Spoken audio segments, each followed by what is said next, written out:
រឿងខ្ញុំគួរឆ្នៃអ្វីព្រឹកនេះនៅចុងម៉ោងមេរៀនបរិស្ថានអ្នកគ្រូបានប្រកាសដំណឹងមួយសាលានឹងរៀបចំការប្រកួតកែច្នៃដ៏ធំមួយអ្នកឈ្នះនឹងទទួលបានរង្វាន់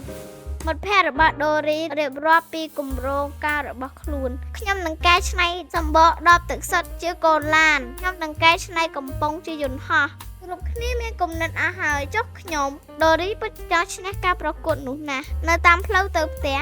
ដូរីជិះកង់បណ្ដាគិតបណ្ដាតើវាគួរកែច្នៃអ្វីទៅស្រាប់តែប្រាវដូរីក្រឡេកនឹងកំប៉ុងទឹកសណ្ដែកដែលខ្លួនបានចោលកាលពីព្រឹកមិញដូរីដួលកប់ភក់ប្រឡាប់ខោអាវអស់ហាជាកំប៉ុងដែលខ្ញុំបានចោលពីព្រឹកមិញទេតាដូរីខំនឹងកំប៉ុងនោះជាខ្លាំងកំប៉ុងចង្រៃថាប់ធ្វើឲ្យខោអាវយើងស្អាតវិញភ្លាមដូរីសួរខ្លួនឯងថាតើកំប៉ុងនោះអាចធ្វើឲ្យសម្លៀកបំពាក់ខ្លួនអាចយ៉ាងម៉េចទៅនាងក៏នឹកឃើញត្រូវហើយចុះបើយើងយកសម្បកកំប៉ុងនៅសម្រាប់ផ្សេងទៅកែច្នៃធ្វើជាសម្លៀកបំពាក់វិញដូរីញញឹមបិទមាត់មិនចិត្ត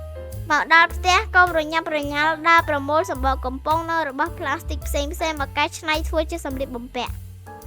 អូរបស់ដូរីឃើញដូចនោះក៏ជួយប្រមូលកំប៉ុងនិងមើលការរៀបចំរបស់បងយេចិត្តរួចហើយស្រាប់តែប្រាវអូនរបស់ដូរីរត់មកជុលនៅសម្លៀកបំពាក់ដែលរៀបចំដូរីធ្វើមុខជូរប្អូនរបស់ដូរីភ័យជួយរៀបឡើងវិញដូរីអស់សង្ឃឹមប្រហែលជាខ្ញុំមិនអាចចូលរួមបានទេរំពេចនោះដូរីក្រឡេកឃើញសម្លៀកបំពាក់កូនក្រមុំតុក្កតាមួយអូសវែងនៅគៀនទូដូរីមានគំនិតមួយយើងធ្វើមុខផ្សេងវិញជួយហុចអានេះទៅឲ្យបងហើយជួយហុចអានោះឲ្យបងផងថ្ងៃដាក់បង្ហាញស្នាដៃរបស់សិស្ស